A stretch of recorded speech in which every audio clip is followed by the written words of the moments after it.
Bonjour, c'est Zaza. Aujourd'hui, je vous propose la harsha. C'est une galette de semoule. Cette recette m'a été donnée par Mouima. Merci beaucoup, Hajja. Donc, je vais lui faire honneur. Je vais vous préparer sa recette. Donc, pour cela, on va avoir besoin d'environ 2 bols et demi de semoule à harsha, plus communément appelée fino. C'est une semoule fine. Ne confondez pas avec la semoule de couscous. Donc ça, c'est une semoule fine. Voilà. On va avoir besoin aussi d'huile. Vous pouvez prendre de l'huile d'olive, c'est meilleur. Donc moi, j'ai mis à peu près la valeur de la moitié d'un verre à thé. Voilà. On va avoir aussi besoin de sel. Voilà. Et d'eau. Je vais mettre aussi de la semoule à hacha, donc la semoule fino, un petit peu dans un bol. Celle-ci va servir à saupoudrer donc ma galette. Donc, je vais mettre le sel. J'ai mis la valeur à environ une bonne cuillère à café. Voilà, je vais remuer.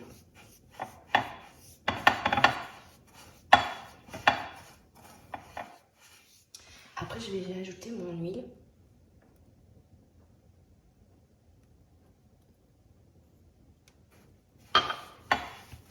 Donc, je vais travailler un petit peu pour que l'huile imbibe tous les grains de semoule. Voilà. Voilà. Donc là, j'ai mis donc l'huile. Elle a bien imbibé tous les grains de semoule. Je vais y ajouter de l'eau.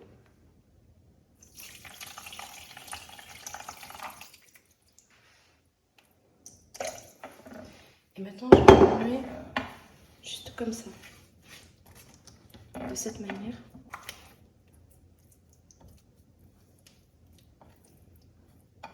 Et voilà. Je fais rien de plus. Maintenant, je vais laisser reposer un petit peu la pâte, le temps que mes graines de semoule absorbent tout le liquide. Voilà. Donc, on va laisser reposer un petit peu. Donc, voilà. La pâte a bien absorbé le liquide. Donc, on va se retrouver avec une jolie pâte. Donc, moi, pour la harsha, je l'ai badigeonné d'huile et je l'ai saupoudré de semoule. Voilà.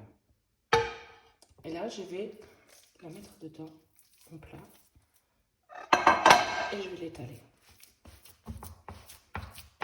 C'est assez étalé, je vais faire un petit trou au milieu. Parce qu'elle va gonfler. Je vais rabattre les bords.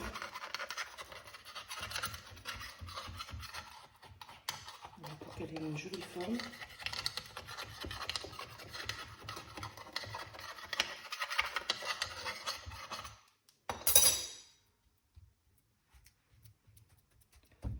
Voilà. Je vais avoir une jolie forme. Et je vais la piquer de part et d'autre avec la fourchette. Et voilà. Là, cette étape-là, elle est prête à être cuite. Donc voilà, j'ai mis ma harsha à cuire. Je la mets à moyen feu. C'est-à-dire pas au feu le plus haut, ni au feu le plus bas. Moyen feu. Et je vais commencer à cuire un côté. D'accord? Donc environ 2 minutes sur chaque côté. Voilà. Voilà, il est arrivé le moment de la retourner. Vous voyez, elle a déjà bien cuit. La pâte est devenue ferme.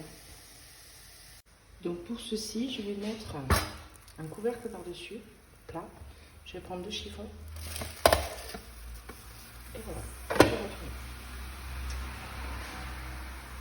Je vais la faire glisser délicatement pour qu'elle retourne à sa place dans le sens inverse.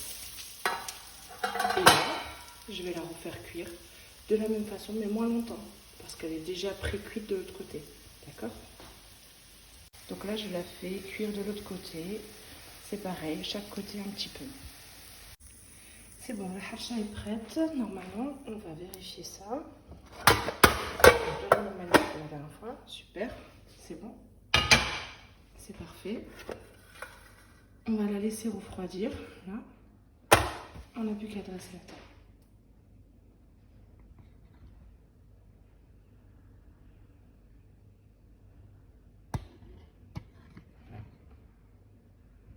Donc voilà, notre hacha est faite, elle est découpée. Vous pouvez l'accompagner avec du beurre en fromage traditionnel, du beurre et du miel, de l'huile d'olive, des crudités et bien sûr tout cela accompagné d'un bon verre de thé. Voilà, bonne journée!